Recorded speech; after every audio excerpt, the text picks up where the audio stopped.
All right, hello everyone. As the next episode in our series on Dr. Dave Regis's recommended chess openings for new players, which, as I keep saying, is pretty useful for crusty old veterans like me as well, for something different. And what have we done so far? Well, we're looking, first of all, we've been looking at e4 and e5, the most obvious reply for black, and Dr. Dave recommends knight f3. And we've seen this move, we've seen this move, we've seen this move, and we've seen this move. And the only other reasonably sensible move for black in this position is what we're going to look at today. And it's d6, known as the Philidor defense. And actually, I'll just put the lines back on the board. It's very, very solid for black. It's perfectly playable, very, very safe. It might lead to a slightly cramped position, but I mean, I'm just letting the computer run here. And white always, if they're sensible, should get a tiny advantage from the opening because they move first.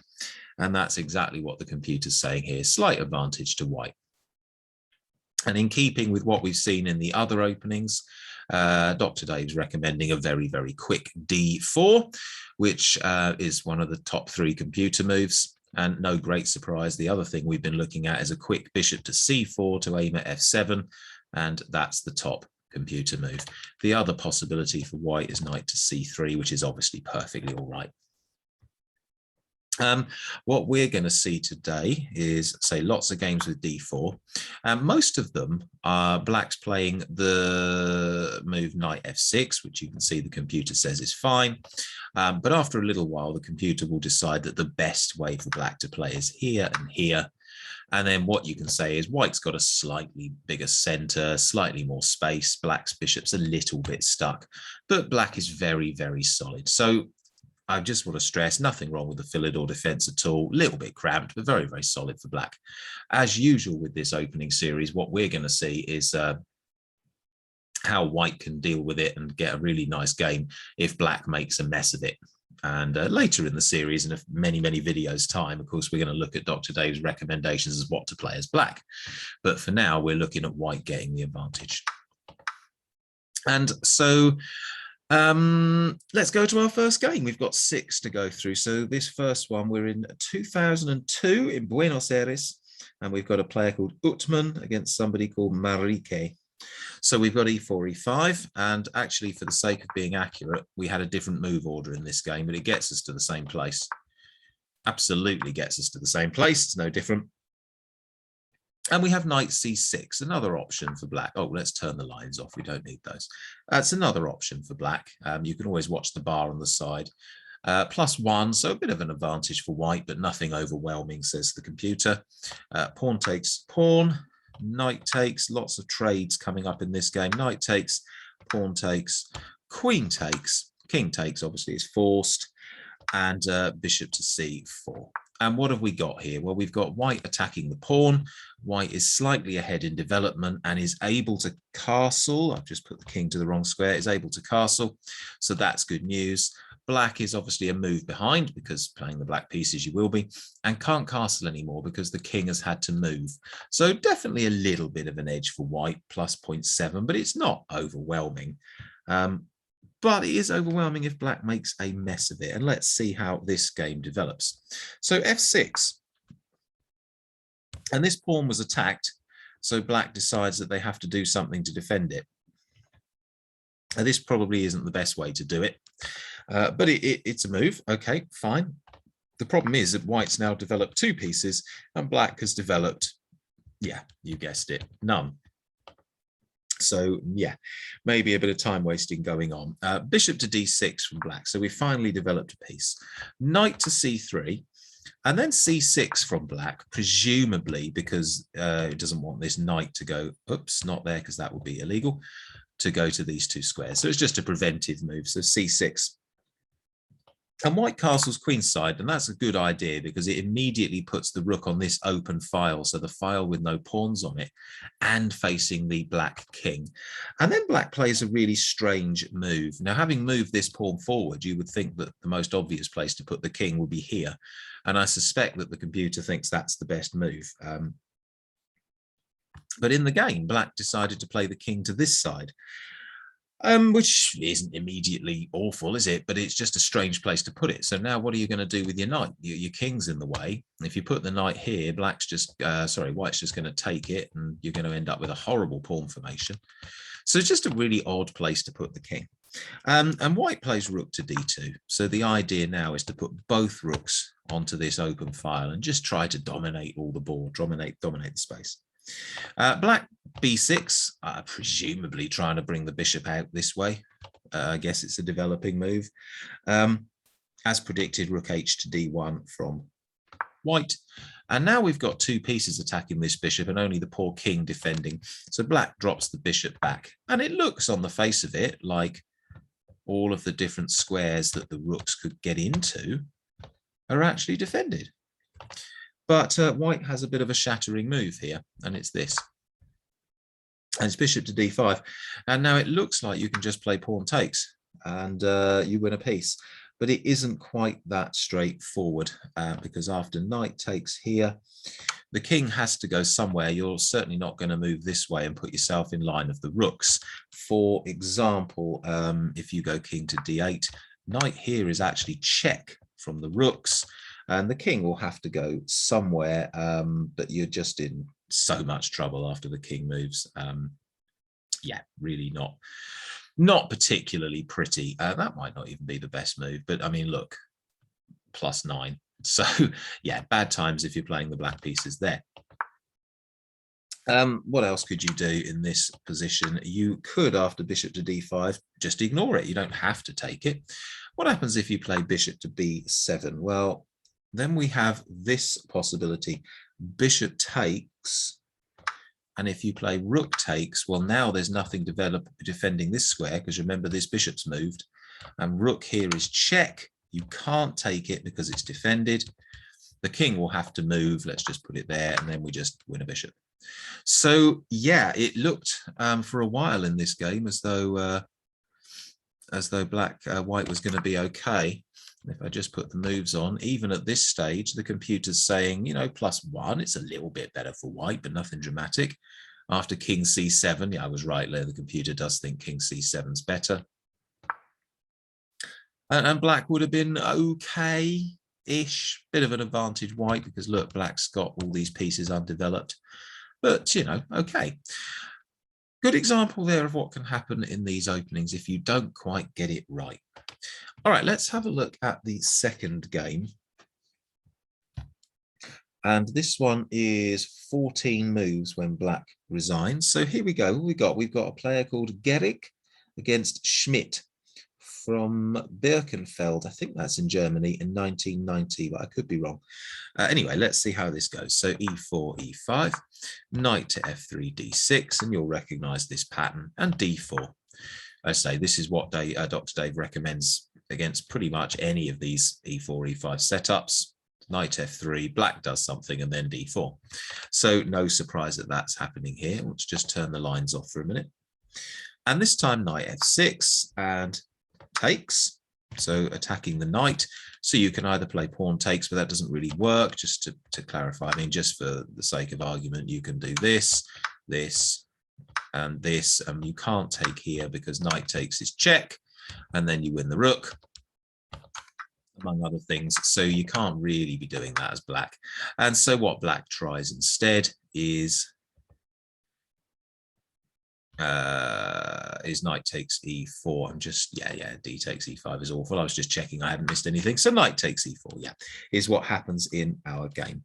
And so this knight isn't defended now. White in this opening will jump on that by centralizing the queen. Sometimes it can be a bit risky to bring your queen out this early. You know, maybe she's going to get attacked by moves like this. But in this situation, the knight has to move. It's not defended by anything. And so knight to c5. And bishop g5 from white. So we'll have seen this pattern in the other videos quite a bit, where the knight defends the bishop and the bishop has a little dig at the queen. And in this game, we'll see something else in a later game. In this game, black moves the queen out of the way. Okay, here we go. Pawn takes pawn from white. Bishop takes from black. and knight to c3 from white. So relatively level. There's still nothing to write home about here for either side. +4, +6, +8. It's +7, +6. It's pretty balanced, so says the computer after knight c3. Black castles, white castles queenside. I wonder if the rook being on the same line as the enemy queen might turn out to mean something. And then a6 from black, which, I mean, it's fine. The computer hasn't budged. It just seems an odd move to me. I guess he doesn't want the knight coming here to attack this bishop, I guess. Maybe I've missed something silly, but I think that's probably it. Bishop e3 is played by white, so we've not got that because that's a knight move. We've got two pieces attacking the knight, only one defender, so black has to do something, and black plays this move, queen to f5. X-ray defense of the knight. What could possibly go wrong? Something's gone wrong because it's suddenly +3 and white's winning. Well, let's have a little look at what happens. Now, if you want to try and find why white is now winning, white will end up a piece up in a minute. And by a piece, we mean a bishop or a knight. How? What's the sequence? So if you want to have a little go at working it out, press pause. I'll carry on with the video in 3, 2, 1. And it's this sequence. Queen takes. Obviously, black's got to recapture the queen. Bishop takes knight. You've kind of got to recapture, otherwise you're a piece down. And now rook here, because neither of these bishops is defended, and this move attacks both. There's no way to defend both. The best you can actually do is play bishop takes pawn and rook takes bishop. And then in that situation, you can see white has an extra knight in return for a pawn. So up to a certain level, knight for a pawn, okay, the game carries on. But at a decent, really, a decent standard, being a full piece down with no real compensation, nothing else to make up for it. No good. Okay, let's go on to the next game. And where are we here? We are looking at players called Omelka and Fushik in Moravia in 1997. Goodness me. Okay, so we're just going to play straight through the moves here, and you're going to see an example of how dangerous it is in these openings for black to sort of forget or neglect to castle. So straight through with the moves. E4, E5, knight to F3, D6. As usual, Dr. Dave's recommended D4, knight to F6, takes, queen to D5. It all looks very similar to the last game at the moment. Bishop to G5. And this time we have a slight change. In the previous game, we moved the queen. In this game, instead of worrying about the fact that our queen's attacked, black decides to play bishop to E6 and simply attacks the white queen straight back. So that leaves white with a choice. White decides to go for the queen trade. So bishop takes. Bishop takes. This is all perfectly level. Look at the bar. Nothing particularly to report here. Bishop takes C7. And still pretty level. And black plays knight B to D7. So that's a bit of a mistake, as you can see. Move in our game. Pawn takes pawn. And knight to E6. And what have we got here? Well, suddenly black is basically just 2 pawns down with not much in return. So not so good. Knight to C3 was played, and bishop to C6. Obviously, the bishop was attacked, so it's dropped back and retreated. Bishop to B5 is played by white. A6 from black. Bishop takes, pawn takes, and white castles. And not only is white still a nice 2 pawns up, but look where this black king is. This kind of ongoing theme in these openings of black not getting castle quick enough. And so knight takes, d takes C7 from black, rook to C8, thinking to win back the pawn because it's so far advanced now that you can't really defend it. But the problem is rook across, and here we go. 2 rooks on 2 open files and a black king stuck in the middle. And what are you going to do now? You can't move the king across because the pawn is guarding that square, and you can't play knight here because that's just silly. Rook takes knight. So the only move that black can play, bishop to E7. And so now we've got a pinned piece. And usually with a pinned piece, we try to find another way to attack it. And that might give us a bit of a reason for why white plays their next move. And knight to d4, because you're now looking at this pawn or going here. And in both cases, you're going to win this bishop because you'll have two pieces attacking it. Knight to f6. Excuse me, I used the wrong button. Then I clicked on the right button instead of the left one. Knight to f6. Knight takes is attacking this bishop. This is a bit of a problem, but black just carelessly thinks we can take the pawn. And if you want to pause the video and just look for white's next move, then feel free, because it's quite an amusing checkmate.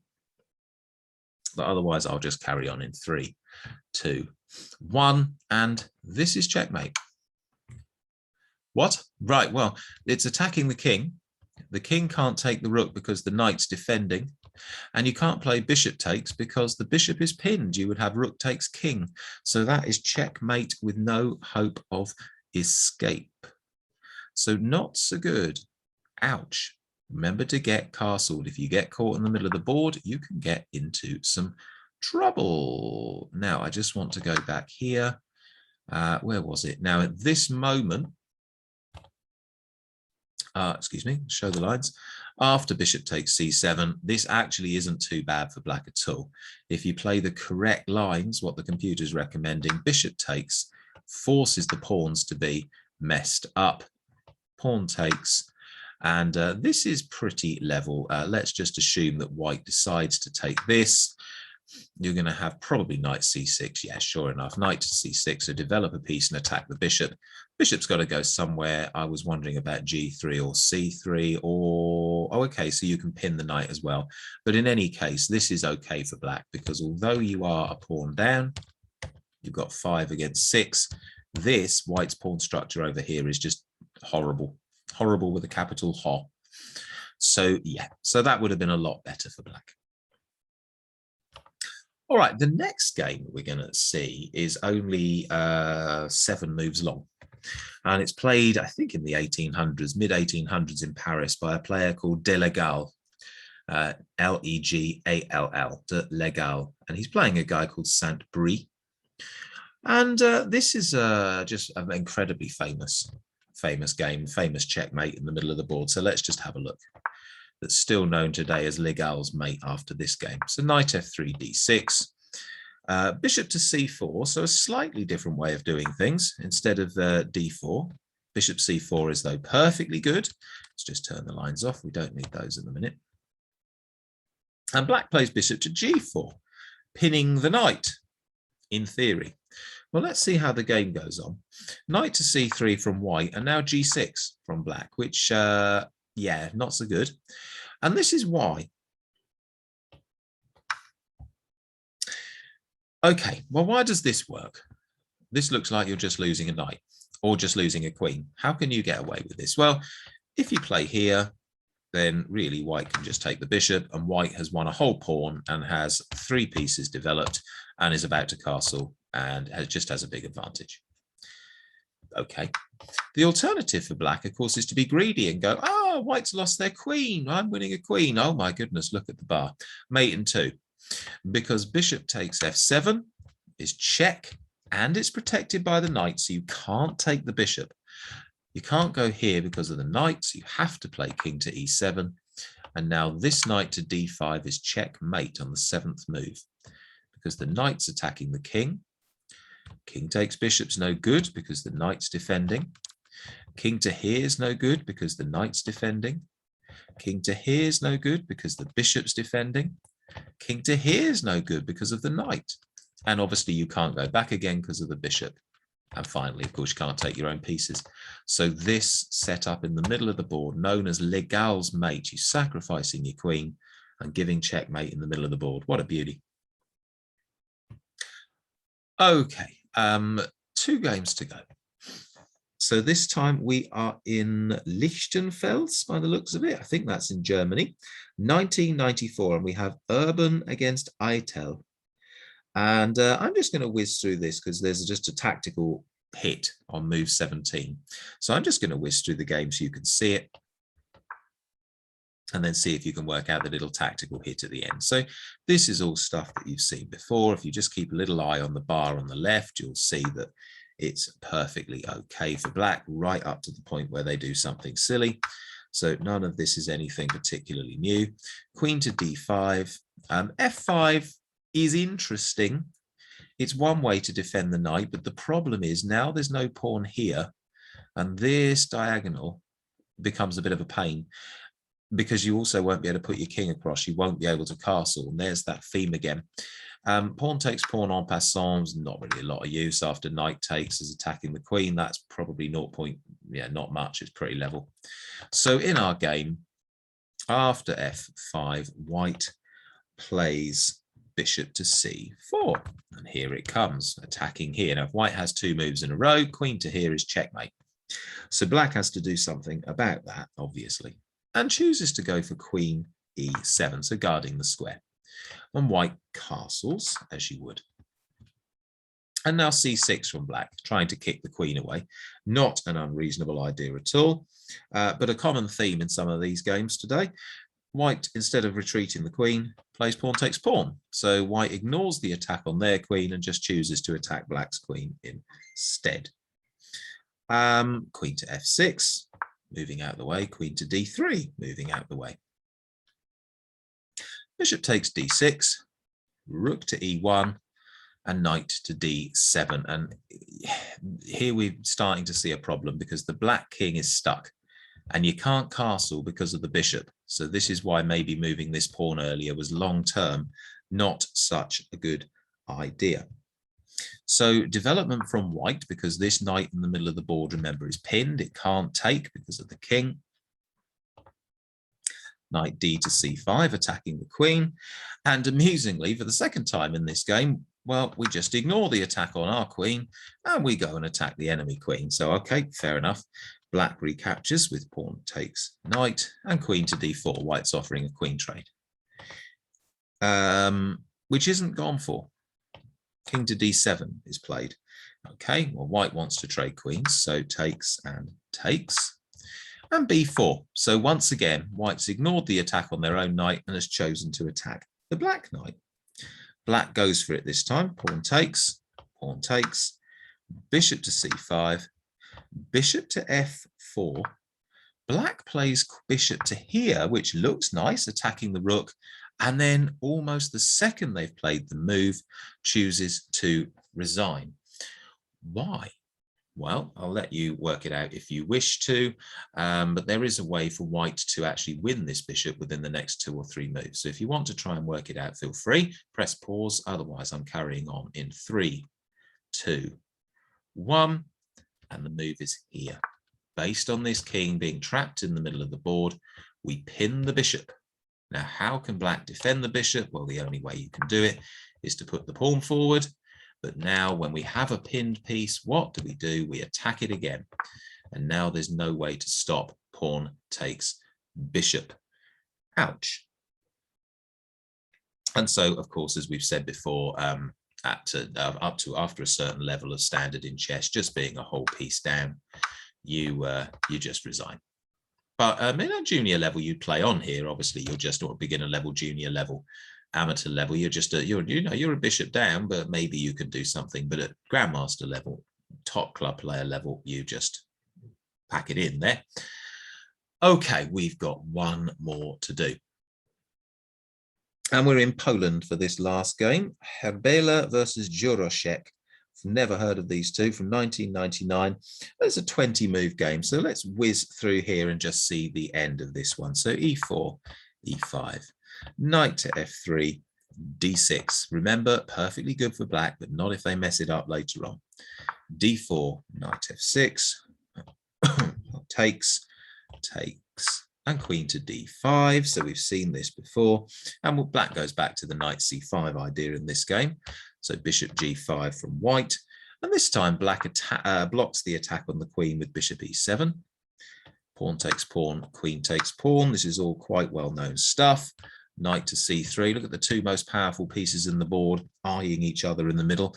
Well, they don't do it for long. Queen takes, knight takes, and bishop d6. I wonder if bishop takes bishop was better. I don't know, but was it better? Was it better to play bishop takes bishop? No, there's not much in it really. They're the top two moves. So okay, so fine. So bishop to d6 is fine, and white castles queenside. Okay, knight to e6 from white, so attacking the bishop. Fair enough. Bishop retreats to h4. Knight to c6. Black thinks they're just happily developing pieces. Bishop to c4 from white, developing pretty level. a6 from black with the idea of putting the pawn here to attack the bishop. So that's just giving some defense. And rook h to e1 from white. So we've seen this before. We've got the two rooks on the open files in the middle of the board. But at the moment, it's okay. +1. Yeah, it's better for white, but it's not overwhelming. It's not like the game is over by any means. Black castles, gets out of the way. Bishop to g3 from white. That's setting a little bit of an idea. Oh, let's just turn those off. And black plays bishop takes and white captures. Now that's interesting because now we've got this line open towards the black king. So that might make some waves in a minute. b5, bishop to b3. Rook to a7 is an interesting move, and the computer doesn't hate it, but I think the idea is just to put some more defense onto this pawn. So, okay, fine. Knight to e5 is played by white. Knight e to d4 by black, so it links the two knights together. But the problem with doing this is that when one moves, the other becomes undefended, and the computer certainly didn't like the move because suddenly it's +7, and this is why. Rook takes, but that loses a rook for a knight. Well, does it? Let's see. Knight to e7 check. The only move that black has is to play the king to the corner. And so white now has 4 pieces and is going to give checkmate within the next 3 moves. I'm just doing a quick count in my head. Yeah, within 3 moves. So if you want to work out what the next move is for white and why, feel free to press pause and have a go. Otherwise, I'm going to carry on in 3, 2, 1. Okay, and it's the combination really here of the bishop hitting this diagonal, the knight hitting this square, and this open line here. So let's see how we proceed. Knight here, check. What? But it can be taken in 2 different ways. Well, yes, it can, and we'll look at why neither works in a sec. So the first thing is the king cannot go here because of the knight. So we have to take the knight one way or the other. If we go with this, rook here is check. The king can't go here because of the knight. The only thing black can do is put the bishop in the way, and now that's checkmate. Well, okay. If we go with this pawn, now we have to play knight takes, so we sacrifice a second knight. The king still can't escape this way, but this time because of the bishop on this diagonal. Remember, we mentioned it a couple of minutes ago. Pawn takes is forced, and now we've got the same. Rook here, check. King cannot go here because of this bishop. The bishop can get in the way if it likes, but after rook takes, it's checkmate. So that is our 6 games in the Philidor defense. As I said, nothing is really wrong with it for black, but you do just have to be careful. You have to make sure you get castled. You have to make sure you're developing quickly. So that is it in this playlist for e4, e5, knight to f3. We've seen some things against here with these moves. So the Scotch game and the centre game. We've seen now the Philidor defense. We looked briefly at the elephant gambit. We looked briefly at the Latvian gambit. And we've even looked briefly, by the way, at Petrov's defense. I suppose there's one more that I'll very quickly do here just for completeness, which might come up, which is Damiano's defense. You might come across this at junior level. I'll just put the this up, and it basically doesn't work. The best move, the computer will think about it for a bit, and then it will decide that knight takes e5 is actually winning. It will decide that knight e5 is winning sooner or later, because it always does. Well, it will, take my word for it, but knight takes e5 here is fantastic. It's a very, very nice move. The only thing black can actually do is put the queen in the way. but that doesn't work. What you're going to get is takes, takes, and now you've got all kinds of problems. Ouch. So yeah, suffice to say that the move f6 is not very good if you want to just play a knight e5 as a paired. Look, I knew the computer would get there eventually. It's creeping up the board, 95, 95. But there's actually nothing wrong in this position. We're playing the typical Dr. Dave move of d4 as well. It's very, very good. So if you come across that, it's fine. So that is everything again from e4, e5. But what if black doesn't play e4? What if he plays something else? And there's a myriad of different moves that black can play. Well, the next one we're going to have a look at is a little bit of a pet line of mine that I've sort of studied a little bit lately. And it's this one known as the Scandinavian Defense. So that's where we're at for now. And in the next video in this playlist, we'll be looking at the Scandinavian, the center counter, and seeing what happens there.